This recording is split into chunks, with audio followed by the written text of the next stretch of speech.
let's be honest with everybody here. First of all, I am so thrilled because myself and Richard usually have fantastic conversations in coffee shops and then go and have the rest of our day, and we put the world to rights and then we go and continue our day.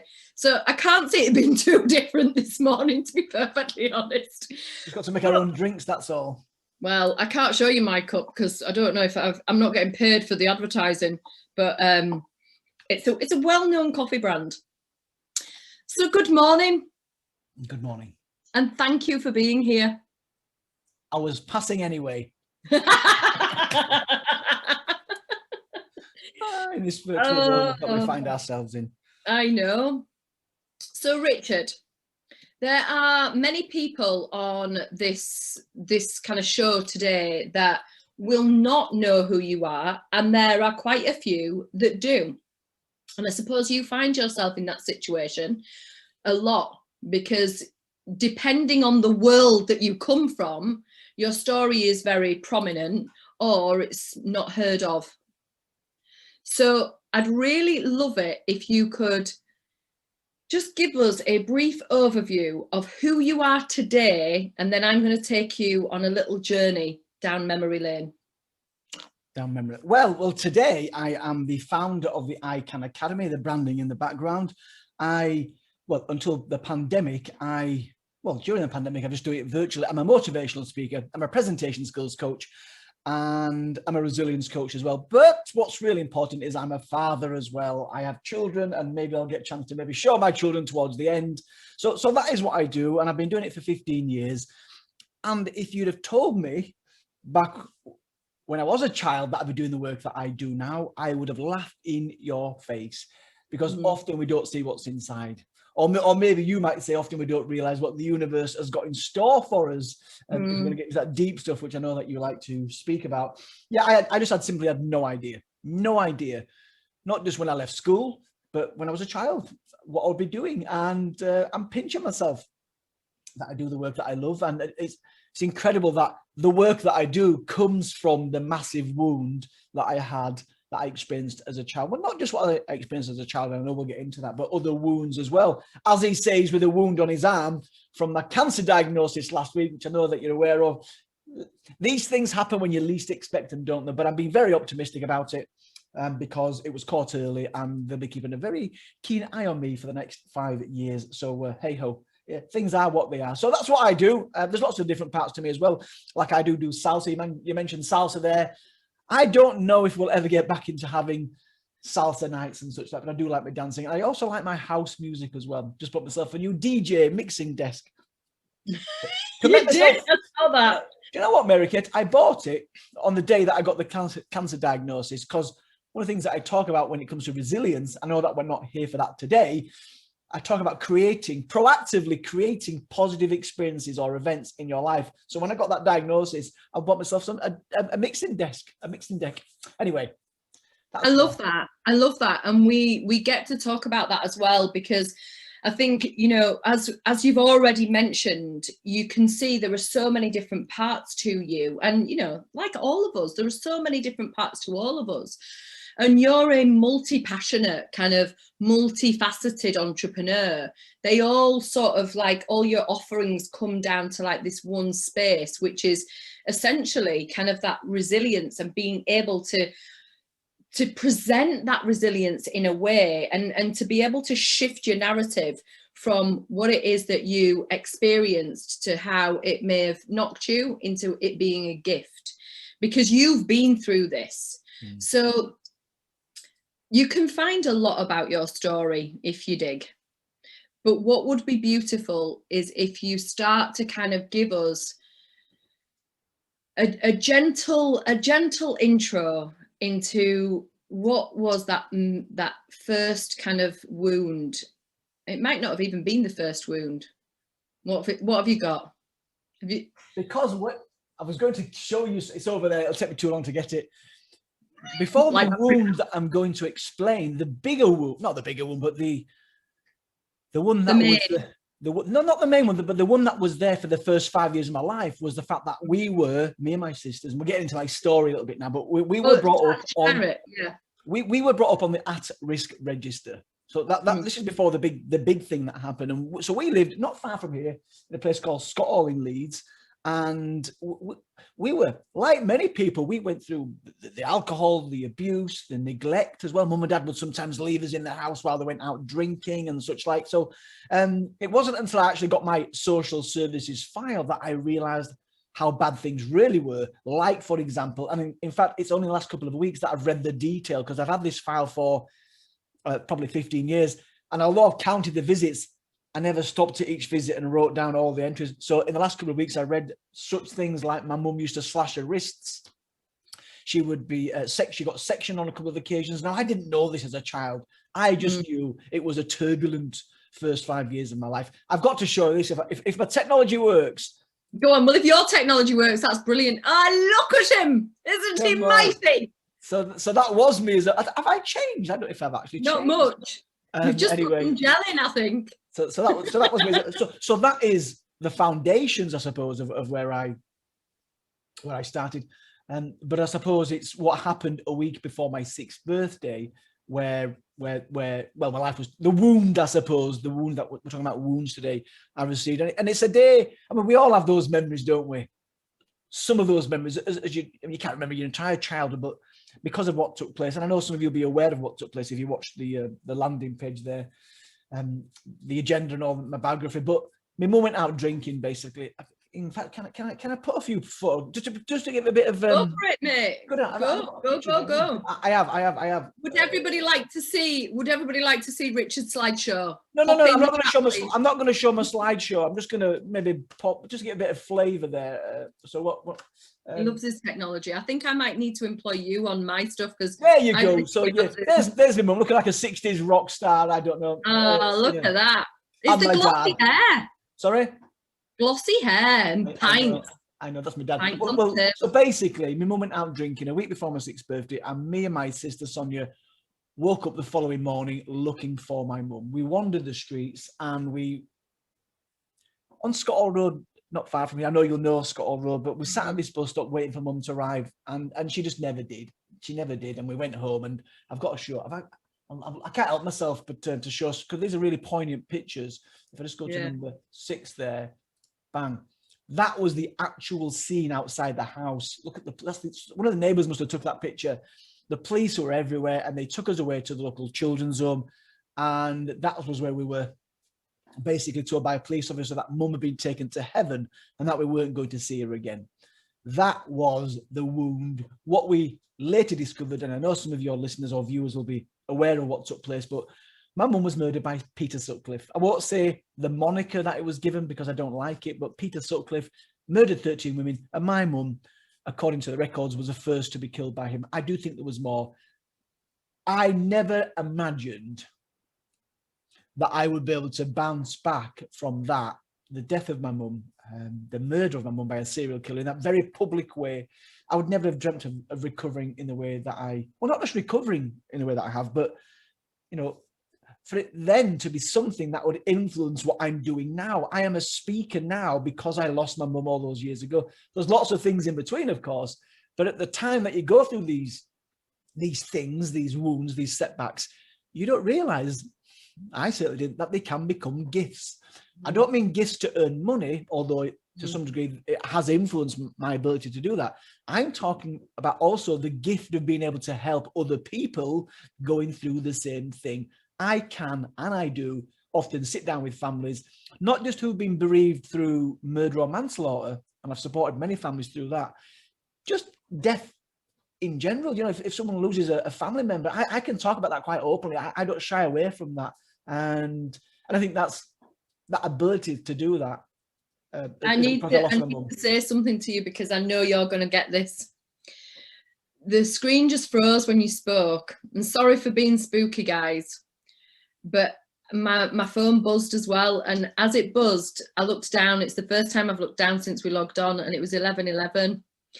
And I know you ladies and gentlemen in the audience will know what that means, and myself and Richard have spoken about this on a few occasions before, that whenever he kind of brings in the story of Spirit or his mum, something happens, and he's got loads and loads and loads of evidence of it, haven't you? But that's just another one for me. So sorry to stop you, but I had to share. I didn't think of it like that in the moment, but yes, I mean, I think you have attended my spiritual event where I actually show where I believe angels of some description appear around me in this very spot. I'm not about around my head, a big, if we get a chance, I'll actually show that. Anyway, listen, so that's, I'm going to say that's who I am. That's not who I am. That's what happened to me as a child, which obviously, as these things tend to do, affects how you view yourself, how you're able to, how you think you're able to, or not able to deal with life. And I basically grew up with low self-esteem and lacked confidence. And that's the reason why. I know now as a 51-year-old man, 52 this year, by the way, and I know now that, well, basically you can bounce back from these things, but these negative things we say to ourselves, they don't come from nowhere. You're not born thinking I'm not good enough. You're not born thinking I'll never achieve anything.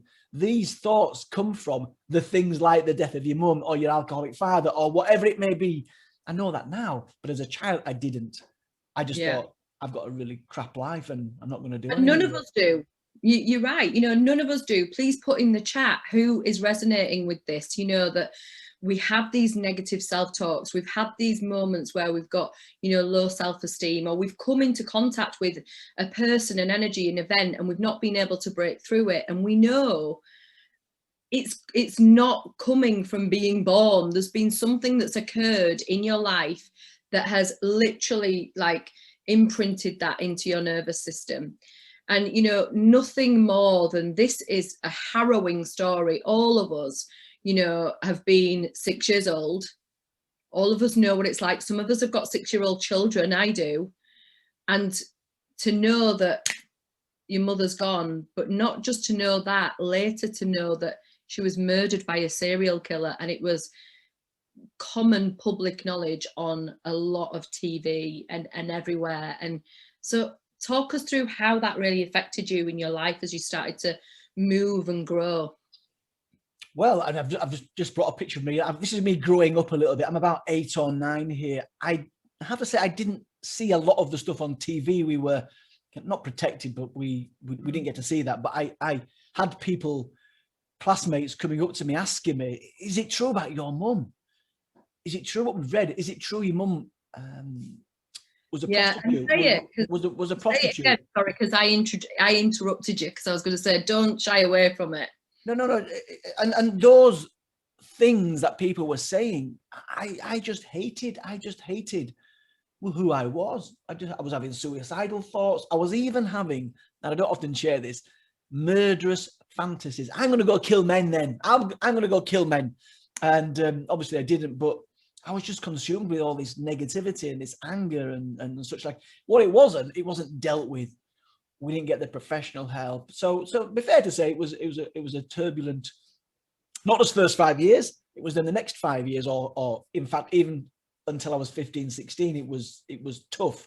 Got involved in petty crime, shoplifting, and I was glue sniffing, and some of us will have done that, drinking cider on the street corner, all that stuff.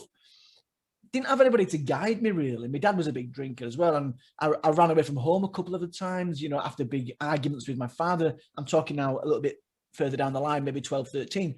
So yeah, it was a tough childhood. But what I had, I think this taps into what we're talking about here, is what I had. In fact, what I've always had, I believe, even before my mum died, is this ability to look around my environment and spot things that could help me in some way. Before my mum died, and some of your viewers won't be old enough, or if they're outside the UK, they won't know what a green shield stamp is. MaryKate, you probably know what a green shield stamp is. It's a little stamp that you're given when you spend a few pounds in the local shop. You fill a book and then you get a few, I can't remember how much they would give. They might give you £1 or 50 pence to spend on sweets. Now, I knew that as a 5-year-old boy. I used to go knocking on the doors, selling crepe paper flowers to the neighbours. I used to do milk rounds. I used to do paper rounds. I worked at the local taxi firm whilst I was at school on the radios, and I'd fall asleep on Monday morning at school. So what I'm saying is, despite all that negativity, I've always amongst all that, I have this ability to try and improve my situation, improve my lot in some way. Not so much as an entrepreneur, but as I became an adult, that translated into becoming an entrepreneur. Yeah. And, you know, it's interesting that words come up, because I kind of want to address that on a side note a little bit, because the word entrepreneur really just means kind of going above and beyond, taking a risk to kind of make something back from what it is that you're giving. And so I think we've kind of muddied that water in since the 80s, you know, entrepreneurial 80s, and then the 90s, and now spiritual entrepreneur. And there can be that muddying of the water, and that's something that I want to kind of bring through all of the interviews this week, because it is actually through following your purpose and your passion, which you don't always know what that is, but when you start to unlock it, that currency starts coming through you, and you can turn that in any way you like. But at the moment, we use the language of entrepreneur to kind of label that at the moment. Yeah. Do you know what you just reminded me of? And I never speak about this in my corporate presentations, but I feel like in this environment, I can be completely honest and open. Exclusive. As a young boy, let me just bring that up. As that young boy, so this is before my mum's killer was arrested, I would get sent to bed after a beating from my father. And I can distinctly remember, where the bed was, in which room it was, saying to myself, don't worry, because when you're older, you'll help people around the world. That's why you're going through this, right? I had no idea about the world of speaking professionally, presentation skills, or whatever else I've got involved with. I had no idea about that. But this little boy, told himself that he's going to help people around the world.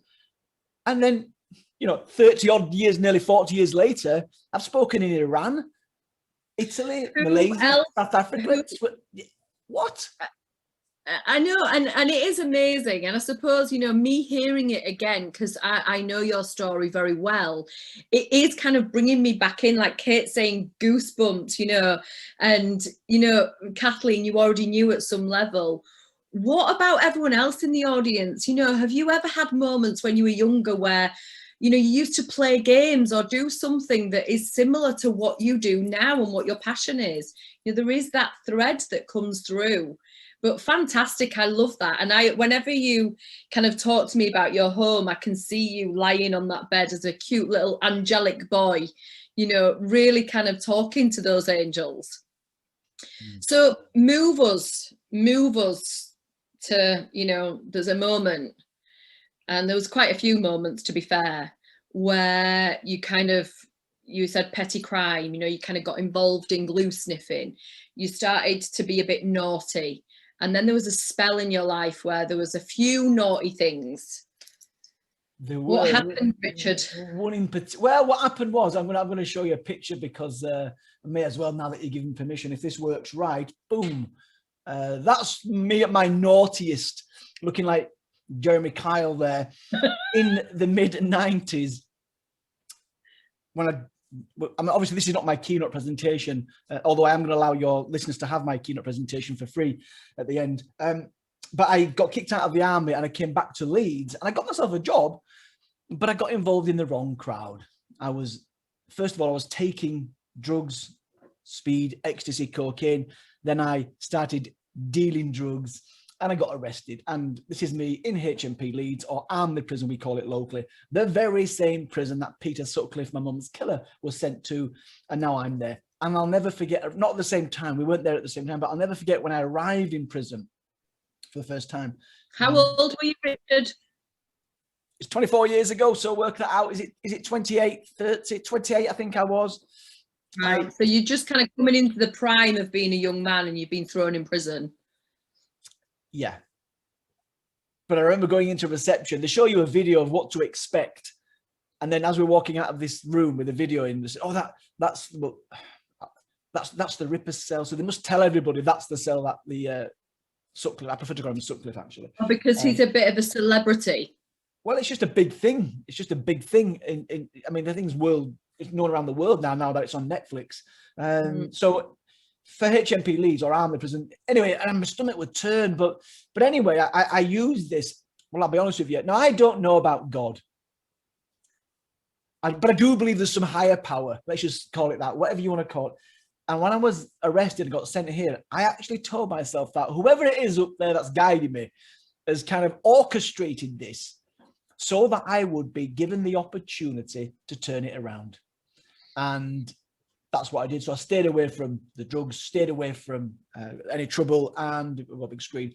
And I got through my sentence. That's 1997. I came out of there, and after a failed, and I haven't got time now, but after a failed suicide pact with my sister, who, after we discussed it, she took the tablets and asked me to join her. I actually got into hospital and saved her. But that motivated me to give it one last chance of basically saving my house that I was having repossessed when I came out of prison.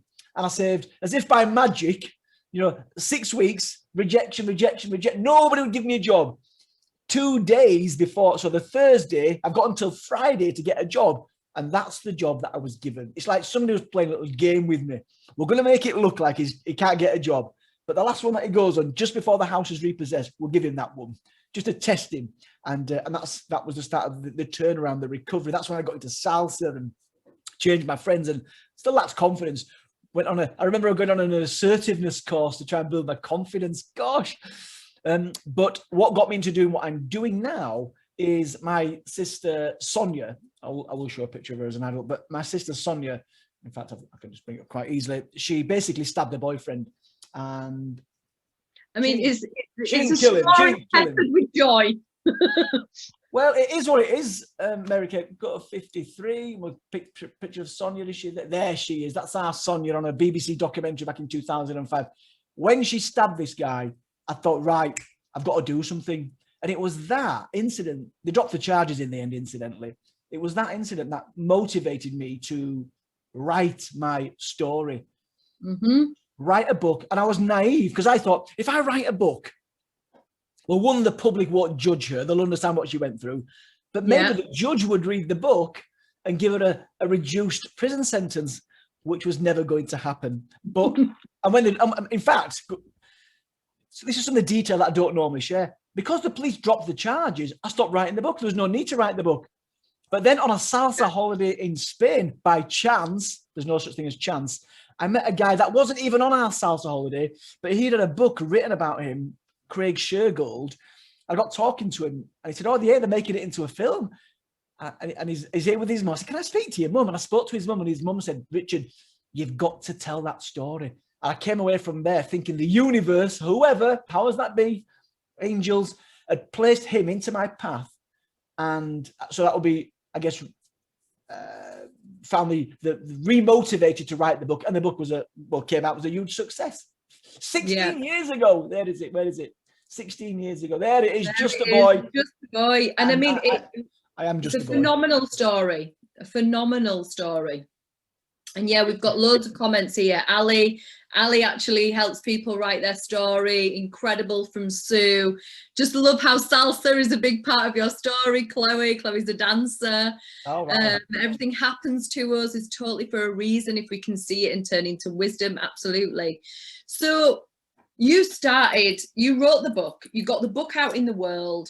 People started to kind of know who you were then and start to kind of put together not just the Peter Sutcliffe story, but now the Richard McCann story, the kind of like the bounce back ability and not that, let's be honest, a woman was murdered and we know there were many more, but what the ripples, the repercussions of that were for the little humans that she left behind. Yeah. And so by telling that story, by being humble and open and honest, what happened for you, Richard? Well, first of all, it liberated me. I was always embarrassed, ashamed. When I went in the army, I told them that my mum died in a car accident. There was so much stigma. There has been lots of stigma and such like aimed towards some of the women that died, not all of them, because apparently there was some that were innocent and some that were less than innocent, including my mum, which I think is absolutely shocking, and grateful that we got the apology from West Yorkshire Police, which I asked for when Sutcliffe died. But when that book came out, all of a sudden, and it was It took some guts, let me tell you.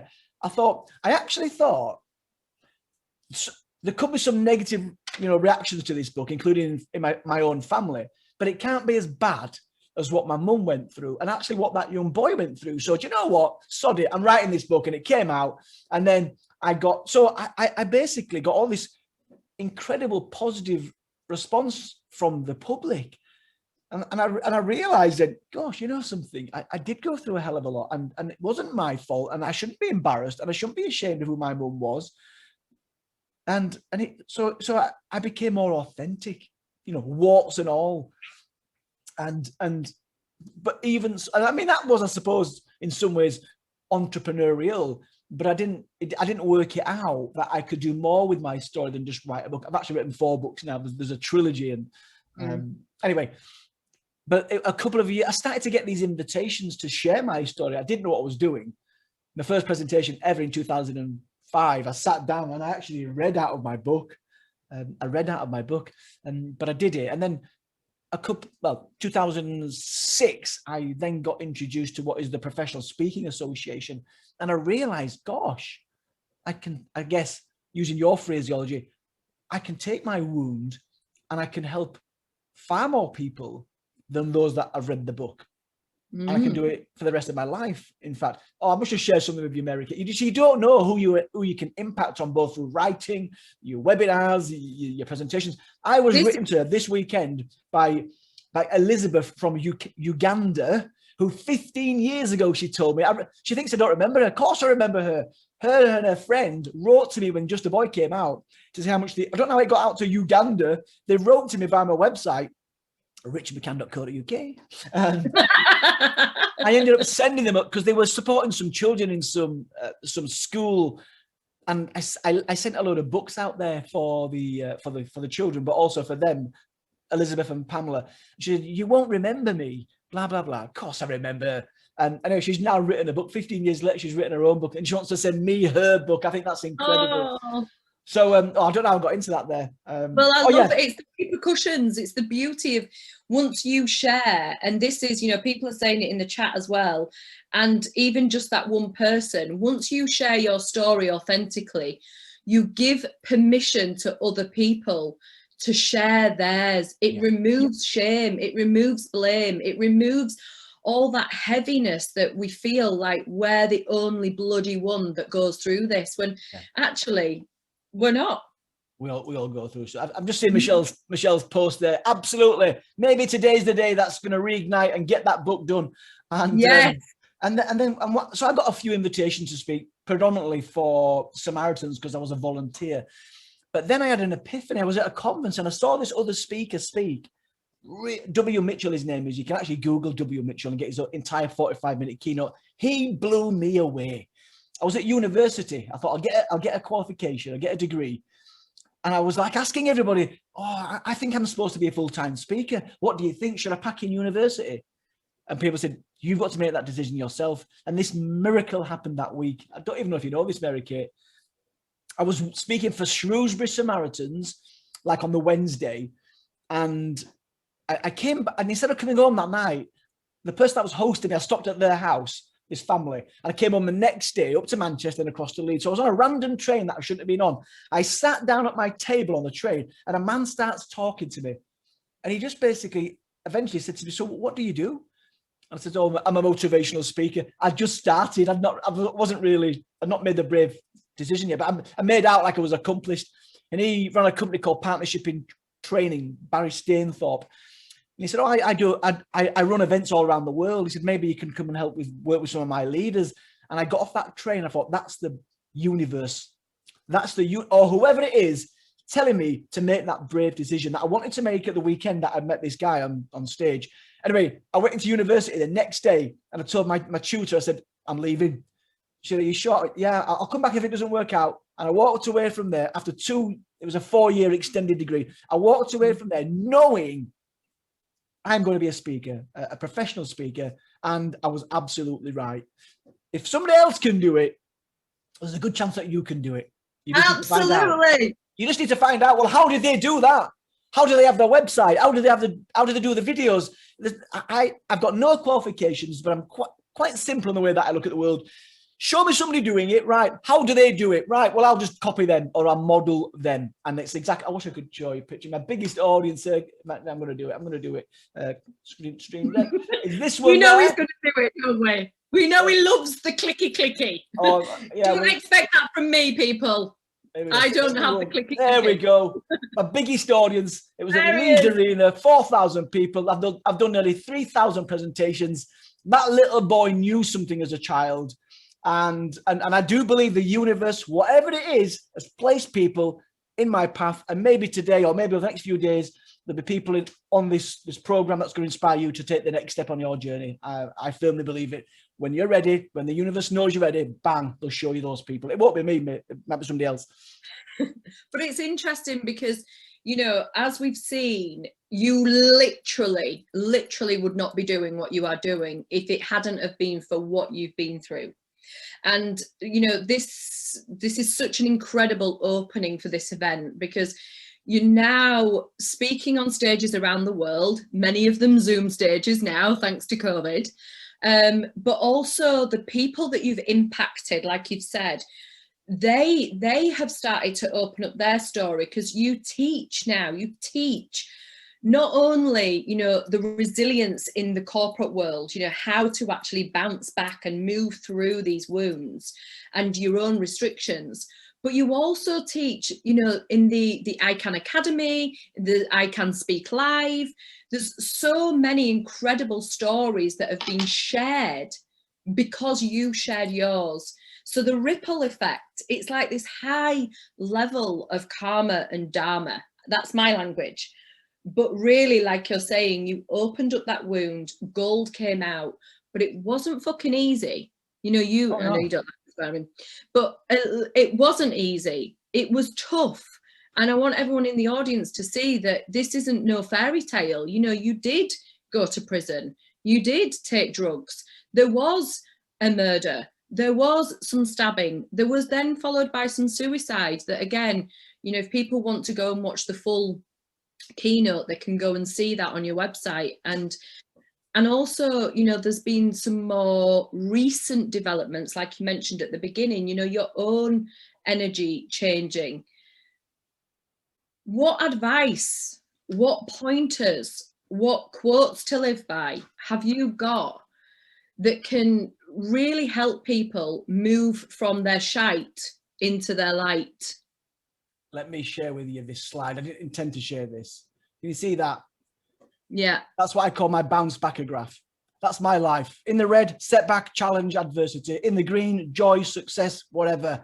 That's my life. The red arrow is the death of my mum. And in my resilience workshop, I know we're not here to teach resilience, but for setbacks and adversity, I ask people to draw their own. You can do this in your own time, up and down. Do it. We have already been through stuff. Here's the great news. So you're not on your own. There's wisdom in each and every one of those dips. It's called post-traumatic growth, PTG. After every setback, hold it. Say that again. PTG, post-traumatic growth. We grow often because of the things we go through, and we grow in ways we wouldn't have done had we not been through that setback. And in fact, that taps into what you're talking about, MaryKate. So I only can do what I do right now. I could not have been doing this. It might have looked different because of that big red arrow at the age of 5 or 6, and that one when I was 29, and that one when I was 36. All these things, they're all part of my tapestry.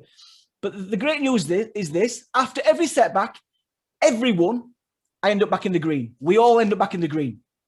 Everyone. Life may never be the same again.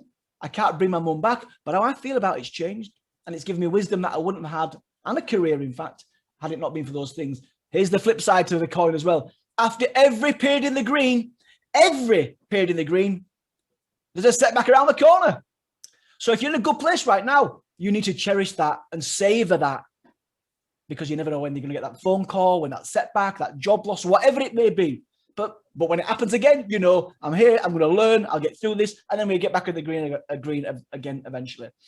One of the ways you're going to get back into the green quicker is having good people around you, good communities. You can't do this on your own. You can't cope with things on your own as well as you could do with good people around you, which is why communities like this is so, so important. So I just thought I'd share that, because you don't know who needs to hear that. That is amazing. And I want you to go in the chat now. We've already got some great comments there already saying, PTG, this is the thing. Put in the chat, have you ever had a setback that you haven't kind of come through? First of all, if you're alive today, you've been through some shit and you're still here. And I want to really hone in on what you've just said. I know we're kind of coming to the end of our time, but I think people are just starting to get juiced up by, you know, what it is that you're sharing, because this bounce back graph, this ability, and literally, like you said, it's just your timeline in age. And what happened to you underneath is, you know, a dip or a trauma event, and then what happened after that event. And it literally is taking you on this beautiful heartbeat of a journey. It looks like one of those heart graphs, doesn't it? Like life, ebbing and flowing. Who here would love to be able to do their own bounce back graph? I've got a blank one here that I'm trying to add to the chat, but it doesn't allow me to do. Can I add things? Well, if you I'll send it. Send it and I'll put it on the dashboard. Would everybody like that on the dashboard? Because we can get that on the dashboard for you. And that would be such an incredible thing for everyone to do. Chloe's already doodling. Everyone's saying yes, yes, yes, yes, yes. Brilliant. Definitely. Yes, please. Yes, yes, yes. Fantastic. What an incredible and relatively easy thing to do, to be able to see in one snapshot, in one piece of paper, oh my gosh, I do bounce back. You have done already. We've done it already. Oh, I had a green thing that I thought was letting me add it. It's not. Anyway, I'll send that as soon as I've finished. For some reason, well, you should, because you're on a panel, you're on the panel, but if you can't, I'll just go to everybody, panelists and attendees. Yeah. Drag it in. But we'll have it within minutes when we're finished. So you see, where can we watch your keynote, Richard? I think you should drop that in as well. My freebie, which is, I know it's presentation skills, and I know you're not here for presentation skills, but I've got a free thing that I've just created for people. Richard, in fact, I'll type it. In fact, if I go, there you go. How easy was that? So you've got my keynote presentation broke down into 4 10-minute slots with a bit of narration afterwards where I explain how I've delivered it, why I did that, why I said that. But you can see my story there in its entirety. It is a few years ago, so it's probably not as slick as it would be today, but there's lots of value in there. It's free. So, okay. So will the bounce back be on that as well? Or no, but I can get that to you within minutes. Don't worry. Okay. So just to kind of give us this idea now that as we're opening in, I think we can start to see, and I'm inviting the chat now to ask some questions, but I think we can now start to see that when we truly face our wound, and sometimes the wound faces us, it doesn't, you know, we don't actively go, oh, I'm really hurt, I think I'm going to go and do some healing now. We get to a point where life is so heavy, or we face something that we just can't, we can't put up with it any longer. Relationships break down. For example, you know, your house has been repossessed, you know, your sister, all the different things that occurred. And each time it's that moment that you actually go, I'm going in, I'm going all in to fix this. What can we do knowing that now? What can we do that helps us heal before we hit that wall, so that we're already prepared and we don't have to take the big wound slap across the face to kind of get the wake-up call? That's a big question. But I think that the kind of things that we can do to equip ourselves to better deal with those slaps across the face, as you put it, I like the metaphor, or those setbacks or challenges, is to work on our happiness, I mentioned right at the beginning, my cancer diagnosis thing. I got that DJ set thing. I bought that. I did not have to wait for that to happen. I could have bought that anyway, couldn't I? On the day that my sister Angela died 2 years ago of cancer, the day that she died, I went out and I upgraded my Sky package to get football, the sports package. I want you to feel better. So my point is, we can go out there and we can make ourselves feel better before those slaps come. Work out, what do I like to do? What brings me joy? What lifts my spirit? Write those things down. When did I last do that? I'm not doing that. Increase your happiness levels. Don't wait to fix the faults in your life. Let's aim on just feeling better anyway. So don't wait to fix the faults in your life.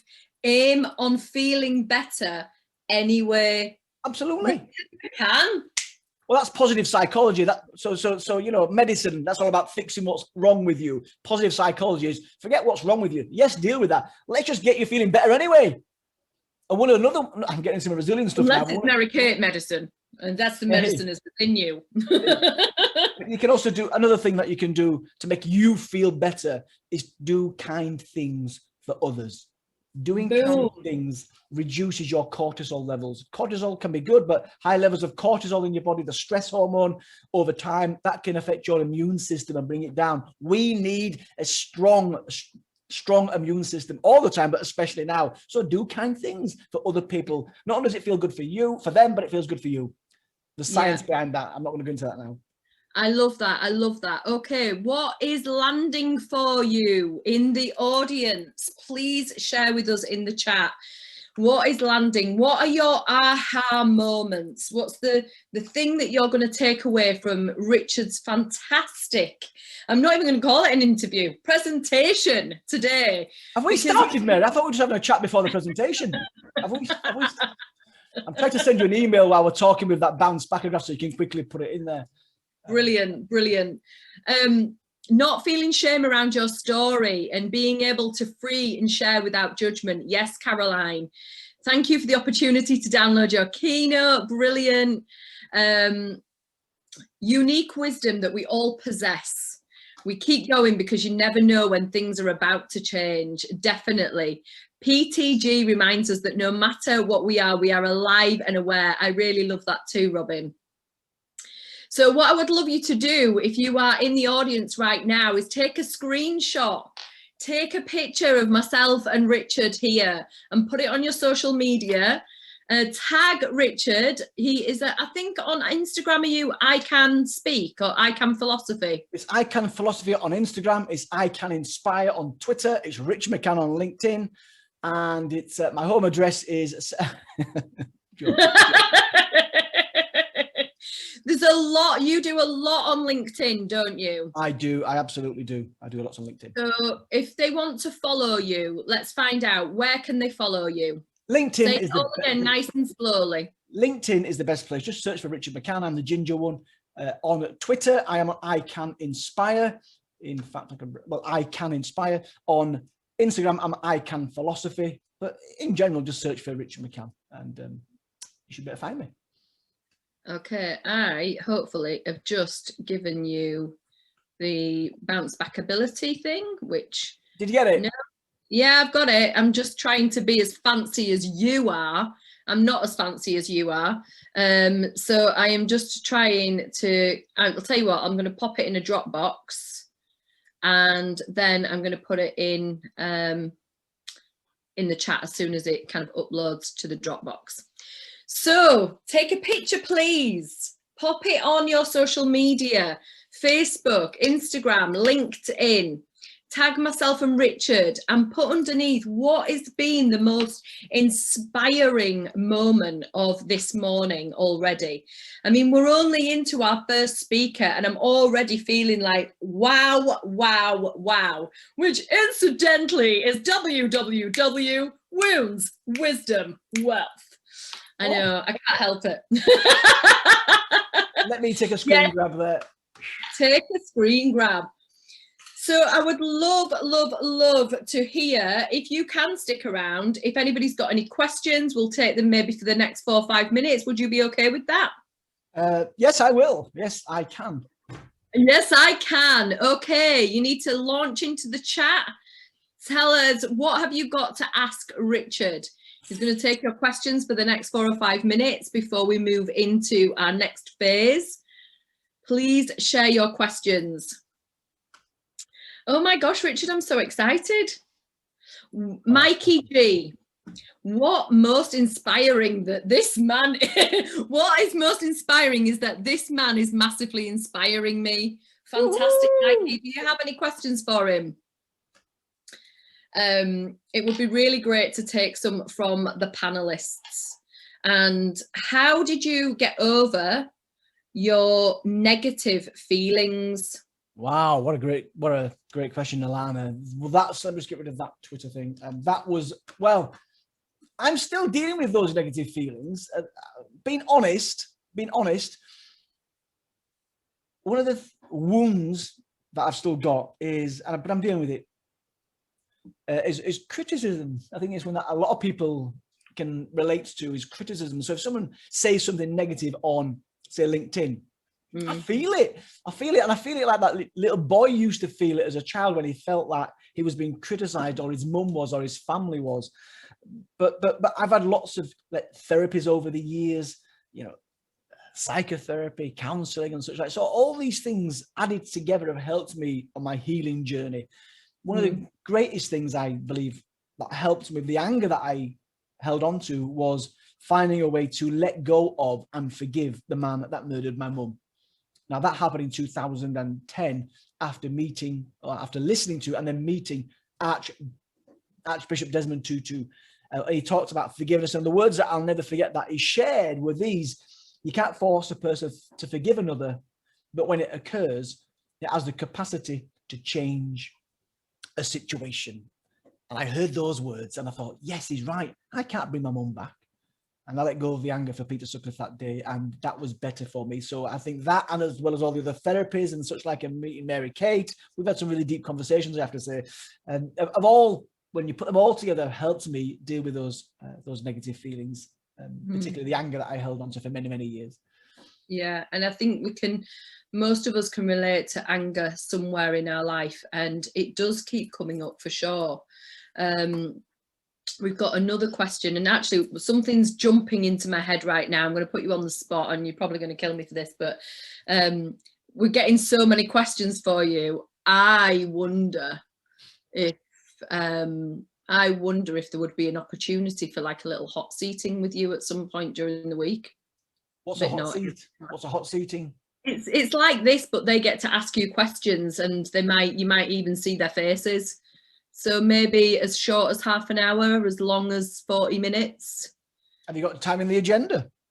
I'm sure I do. I'm sure we can find it. We can definitely. Would people like that? Would people like that? I mean, I said this to Richard this morning. I was like, we've got 40 minutes.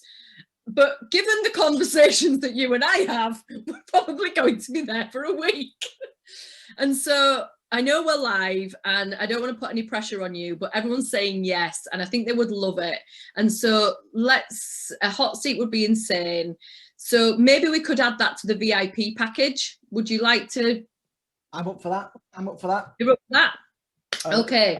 Collect these questions, because I'll answer some of these questions in that hot seating. Okay, I will get Kira. Can you download the chat, please? Can I just address one question, because I think it's important? Yeah. Helen, they're all important. I just spotted that one. How do you express anger? Well, I don't think it's good to be. I mean, obviously, it's good to be angry when someone's attacking you. You need that fuel. You need that anger to either fight them off or run away. But I don't think it's healthy to hold on to that. One of the things we can do to allow us to express our anger, or even just to deal with life's challenges, is to write down what it is that's making you feel anger. That thing that you're hanging on to. It's a resilience tool. Now, when I wrote my book, Just a Boy, which included all the things about my father and Sutcliffe and such like, this incredible thing happened. And it happened at the end of writing the book. I burst into tears in my living room of the house I lived in at the time.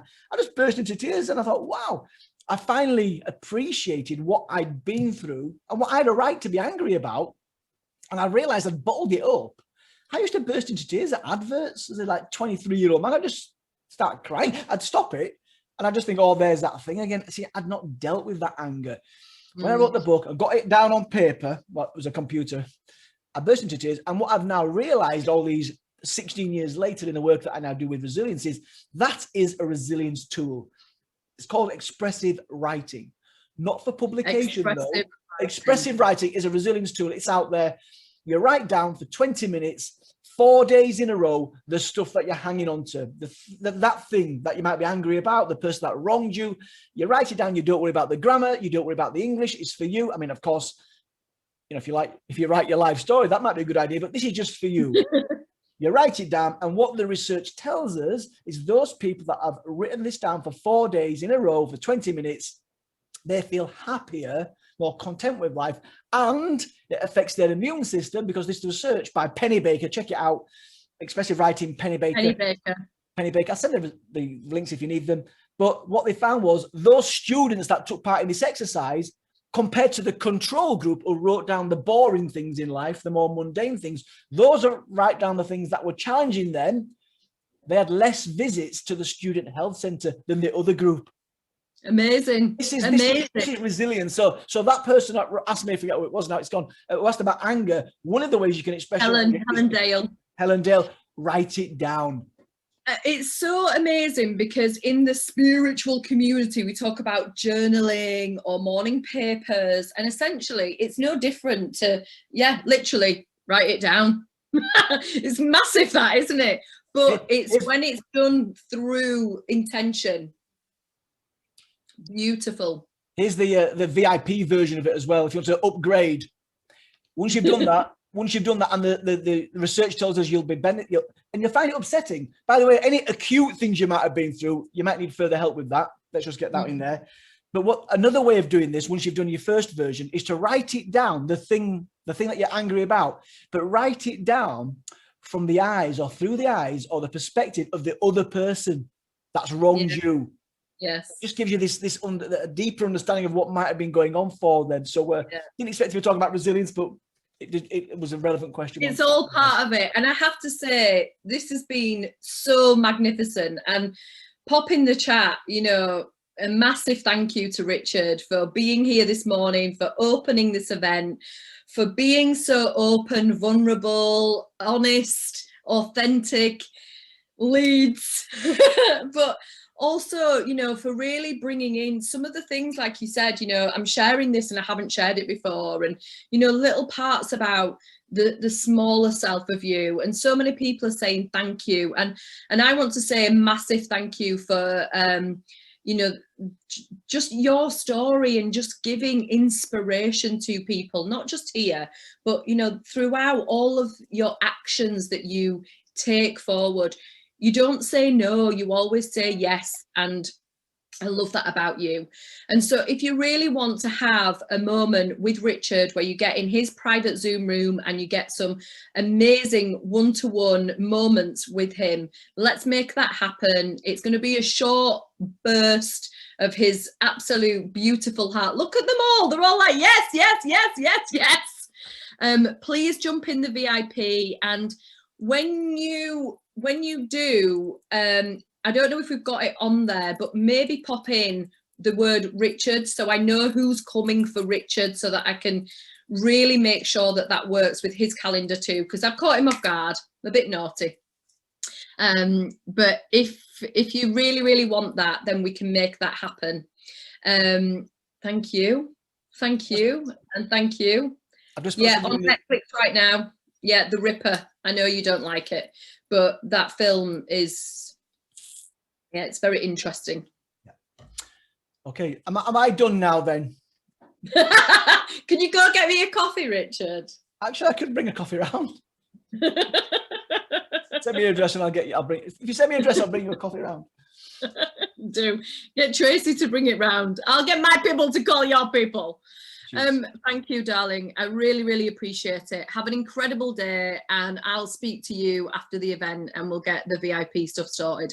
Lovely.